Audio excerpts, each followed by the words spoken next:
కొన్ని సంవత్సరాల కాలం పాటు అంబేద్కర్ గారు కేవలం ఒక వర్గానికి సంబంధించిన చెప్పి సంకుచితంగా మాట్లాడే ప్రయత్నం చేసిండ్రు. కానీ ఆయన అణగారిన వర్గాల కోసం జీవితాంతం పోరాడమే ఇంద్రుగా వాళ్ళ హక్కులు కాపాడంలో ఆయన చేసినటువంటి కృషి ఈ అణగారిన వర్గాల జాతులకు రాజ్యాంగంలో బాధ్యత ఏ సేఫ్ గార్డ్స్ అయితే పెట్టిండో దాని వలన ఇవాళ మనం ఈ స్థాయిలో మనం స్వేచ్ఛగా జీవించి స్వేచ్ఛగా మాట్లాడగలిగి ఇవాళ వీళ్ళకు ఒక సేఫ్ గార్డ్ ఉండే పరిస్థితి వచ్చింది.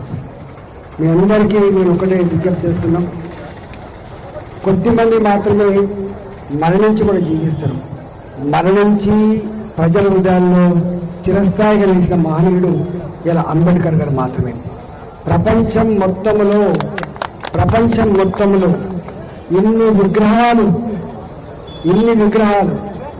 ఇంత గొప్పగా గ్రామాల నుంచి మొదలుపెట్టి పట్టాల వరకు కోట్లాది మంది ప్రజలు అంబేద్కర్ గారి జయంతి ఉత్సవాలు కానీ వారి వర్ధంతి సభలు కానీ చేస్తున్నట్టే దానికి తార్కాణం ఆ గొప్పతనం కాబట్టి